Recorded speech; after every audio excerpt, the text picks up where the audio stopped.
Hello everyone, कैसे हैं आप सब। उम्मीद है सब मज़े में होंगे। मैं आपके लिए ओलंपियाड्स के कुछ क्वेश्चंस लेके आया हूँ। एक क्वेश्चन देखिएगा। अ, यहाँ पर आपको सिचुएशन कुछ ऐसे दी हुई है। एक सर्कुलर ट्रैक है जहाँ पर रेडियस आर दिया हुआ है और दो पार्टिकल्स आपके पास में है। एक पार्टिकल क्यू जो कांस्टेंट रफ्तार v के साथ गोल घूम रहा है और दूसरा पार्टिकल आपको दिया हुआ है p। वो किस प्रकार से जा रहा है देखो एक बार। तो given that speed of q is v, given that speed of p is u, speed of p is u and it is constant such that the center p q are always collinear। यानी कि क्या, centre particle p और particle q हमेशा collinear रहेंगे। पूछा हुआ क्या है, find the time in which the p collides q। कितने समय के बाद p q को कभी तो भी कोलाइड करेगा, ये आपको सवाल में पूछा हुआ है। ठीक है, अब इससे पहले कि हम इन टाइप के सवालों को सॉल्व करें, हम इसके प्री रिक्वेसाइट्स जान लेते हैं। प्री रिक्वेसाइट्स क्या है कि भैया कोई भी चीज दूसरी चीज को जब टकराती है, मिलती है, इसका मीनिंग क्या है सोचो। कोई भी एक चीज किसी भी दूसरी चीज को जब टकराती है उसका मीनिंग क्या है देखो, कि या तो एक रुका हुआ रहेगा, दूसरा उसकी तरफ डायरेक्टली अप्रोच करेगा, या वाइस वर्सा, या कुछ ऐसे भी तो हो सकता है दोनों इस प्रकार से जा रहे हैं, किसी प्रकार से ऐसे जा रहे हैं। तो अगर वो आपस में टकराते हैं, इसका मीनिंग डेफिनेटली ये है कि इनका जो वेलोसिटी कंपोनेंट है, फिर से एक बार, इनका जो वेलोसिटी कंपोनेंट है इसका और इसका, वो एक लाइन में होना ही चाहिए, तभी तो एक दूसरे को मिल पाएंगे। बराबर है। तो इससे पहले कि हम इन टाइप के क्वेश्चंस को सॉल्व करें, इसके पहले के कुछ क्वेश्चंस हम लोग देख लेते हैं। ठीक है, आपको जैसे दिख रहा है यहाँ पर ए, बी और सी तीन ऑब्जेक्ट्स दिए हैं।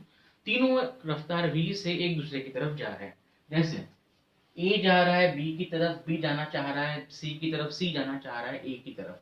ठीक है, अब इस दौरान हमें पूछा यह गया है कि बताओ कि ये आपस में कब मिलेंगे, कितने समय के बाद मिलेंगे। अब ऐसे प्रकार के क्वेश्चन आप देख सकते हो, ये दोनों आपस में इंटर रिलेटेड है। किस प्रकार से करें, हमें देखना सिर्फ ये है कि एक दूसरे के पास कितने समय में जाता है, मतलब एक के हिसाब से दूसरे की रफ्तार कितनी है, रिलेटिव वेलोसिटी कितनी है, वो देख लो, अपने आप का आंसर आ जाएगा। ठीक है, चलो देखो कैसे होता है। लेट अस सी। रफ्तार भाई साहब b की कहाँ है, दिख रहा है आपको, b जा रहा है इस आर में, तो b की वेलोसिटी होगी ये। c की वेलोसिटी कहाँ है, c की वेलोसिटी है ऊपर में। अच्छा, क्या एक दूसरे की तरफ है, एक दूसरे की तरफ कुछ हिस्सा है।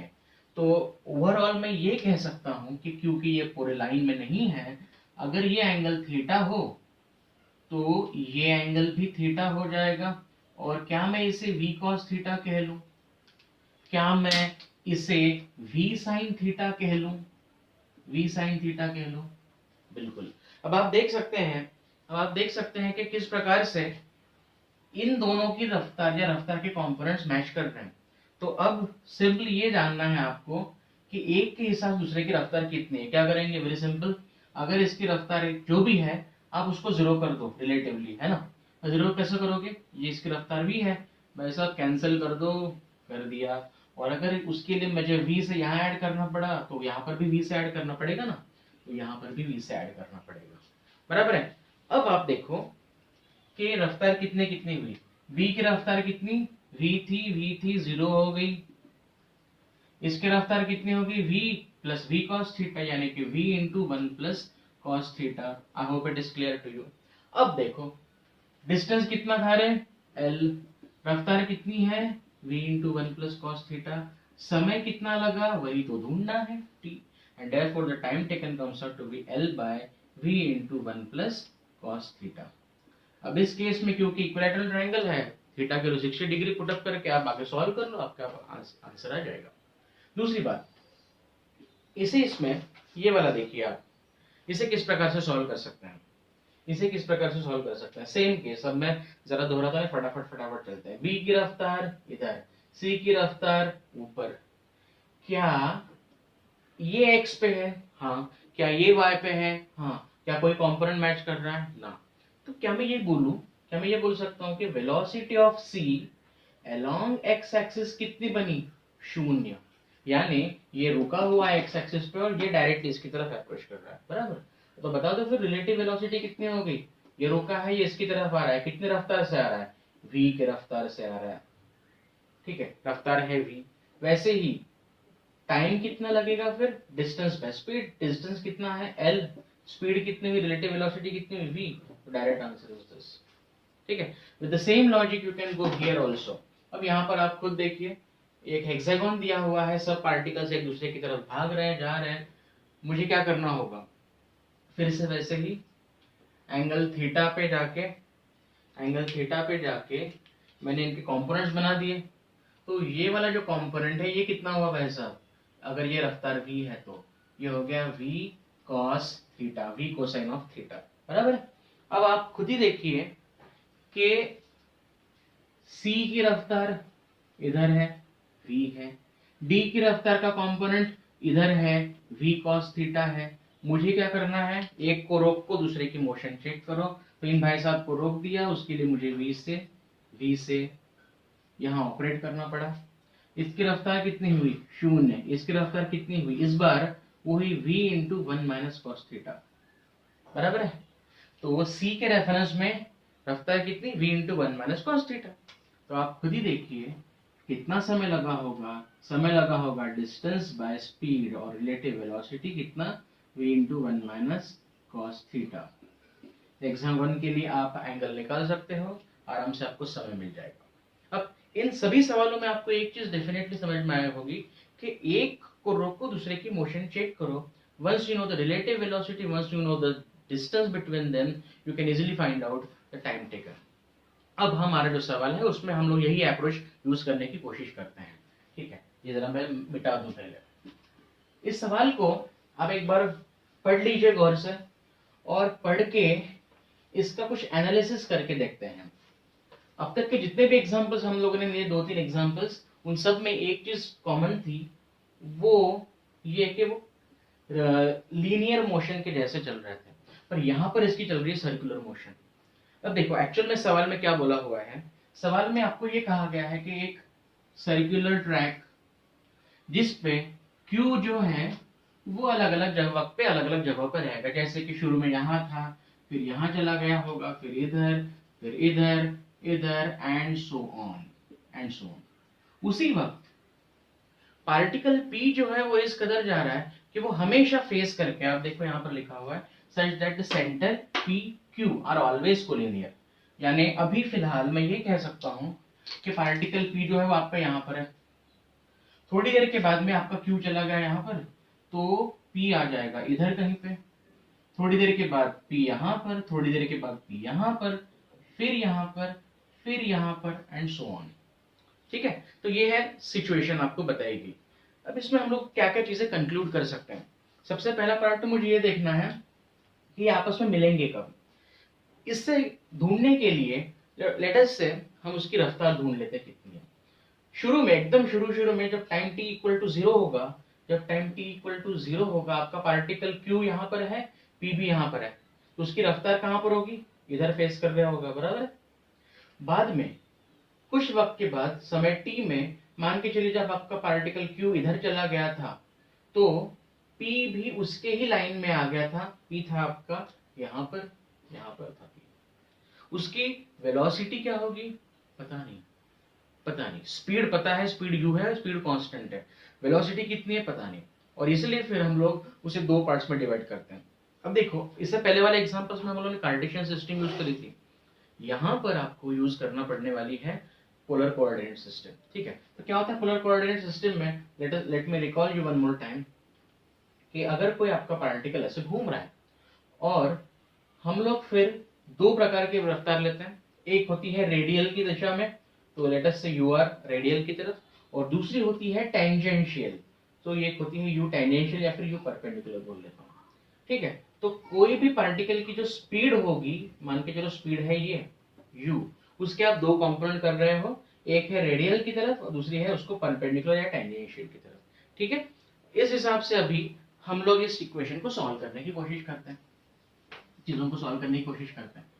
मान के चलो किसी भी समय t में आपका जो पार्टिकल है, किसी भी समय t में आपका जो पार्टिकल है q, वो था इधर था, और मान के चलते हैं कि जो पार्टिकल p होगा वो होगा यहाँ पर। ठीक है, अब इस v के, इसकी जो वेलोसिटी है, पार्टिकल p की जो वेलोसिटी है, मैं इसे दो हिस्सों में बांट देता हूँ भाई साहब। एक हिस्सा होगा ये, लेट अस से u रेडियल, जो इसकी तरफ आ रहा है। दूसरा हिस्सा होगा कौन सा, u जो कि परपेंडिकुलर होगा, या फिर u टेंजेंशियल कह देता हूँ, ठीक है, u टेंजेंशियल ये हो गया। तो ओवरऑल जो स्पीड है इनकी, वो स्पीड क्या हुई, वो स्पीड हुई कुछ इस प्रकार से, इस प्रकार से इसकी स्पीड हुई। तो आपका पार्टिकल p इधर है, स्पीड इधर है, पर उसका जो रेडियल कंपोनेंट है उसकी वजह से ये q की तरफ कॉन्स्टेंटली अप्रोच करते जा रहा है, और जो परपेंडिकुलर वाला कंपोनेंट है वो घुमाने के काम में आ रहा है, मतलब ये इधर जा रहा है और इसके साथ घूम रहा है। अब एक चीज देखो ध्यान से, जहां जहां p था वहां वहां q था, q यहाँ था, p इधर है, q यहाँ था, p इधर है, q जब यहाँ होगा p इधर आएगा, q यहाँ होगा p इधर आएगा। आप देख सकते हो कि अगर q गोल घूम रहा है तो p भी उसके साथ साथ ही गोल घूम रहा है। इसका मतलब मैं ये बोल सकता हूँ कि जो एंगुलर वेलोसिटी है p की और एंगुलर वेलोसिटी है q की, वो दोनों सेम है। अच्छा एंगुलर वेलोसिटी होती कितनी है, वो तो होती है v बाय आर, बराबर है। अब जैसे q के लिए देखिए, q के लिए वेलोसिटी क्या थी, वो तो थी v, वो तो थी v बाय डिस्टेंस कितना था, ये डिस्टेंस कितना r। वैसे ही ओमेगा p, p के लिए कितना, वेलोसिटी कौन सी, ये या ये, तो ये वाली परपेंडिकुलर वाली, so that is u perpendicular by, मान के चलो अब ये distance at some intermediate step is smaller, u perpendicular by smaller, तो ये एक चीज बनती है। मोर ओवर, अगर मैंने इस एंगल को थीटा बोल दिया तो आपका ur कितना हुआ, आपका ur कितना हुआ, वो हो गया u cos theta. u perpendicular कितना हुआ, u sin थीटा, है ना। ठीक है भाई साहब, अब आते हैं मेन मुद्दे पे। मेन मुद्दा हमारा है कितने समय में एक दूसरे को लगेंगे। जब ये एक दूसरे को टकराने वाले होंगे, मिलने वाले होंगे, उस दौरान आप देख सकते हो कि ये ऐसे जाने वाले हैं, मतलब थीटा कॉन्स्टेंटली बदलते जा रहा है। तो ऐसे केस में जो डिस्टेंस वो कवर करेंगे वो हो जाएगा कैपिटल आर के बराबर, क्योंकि यहाँ से शुरुआत करी उसने। अब ये डिस्टेंस कैसे गिनेंगे, चलो देख सकते हैं। आपका जो थीटा है वो वेरिएबल है, इसलिए मुझे यहाँ पर इंटीग्रेशन का तरीका यूज करना पड़ेगा, एज सिंपल एज दैट, ठीक है। So what can we say here, that the distance covered r, distance covered let us say v, आपकी जो वेलोसिटी थी कौन सी वाली, ये वाली, that is given by dx by dt. Therefore you can say the distance covered d in time dt is dx is equal to vr into dt. कितना है रे, ये वाली वेलोसिटी कितनी थी इसकी, वो तो थी, कितनी थी, u cos theta, u cos theta dt। अच्छा, क्योंकि थीटा एंगल कवर्ड है, थीटा इज ओमेगा टी, मैं इसे लिख सकता हूँ u cos omega T dt। तो भाई टोटल जो डिस्टेंस कवर किया उसने, टोटल उसका जो डिस्प्लेसमेंट हुआ इस दिशा में, वो कितना हो गया, u is a constant term, integration of cos omega T dt। जब समय 0 था तब पार्टिकल ओरिजिन पे था, और किसी तो भी समय t में पार्टिकल r डिस्टेंस पे आ गया। तो कितना हुआ आपका आंसर, देखिए r comes out to be u, integration of this is what, u by omega sin omega t, yes or not। बस देखो, हमें ढूंढना है समय t कितना हो जाएगा, देखो आपको मिलेगा r omega by u is equal to sine omega t। जब आप इसे सॉल्व कर लोगे आपको मिलेगा omega t is equal to sine inverse of r omega by u, या फिर आप कह सकते हो कि टाइम t आपको मिल जाता है 1 बाय ओमेगा, बराबर है 1 by omega sine inverse r omega by u। अगर आप प्रॉपरली देखो 1 बाय ओमेगा, ओमेगा को मैं लिख सकता हूँ v बाय r, तो 1 बाय ओमेगा कितना हो गया, वो हो गया r बाय v। ये कितना हो जाएगा, sine inverse, again what is r omega, what is r omega, r omega is v, sine inverse of v by u। इतना समय लगेगा भाई साहब।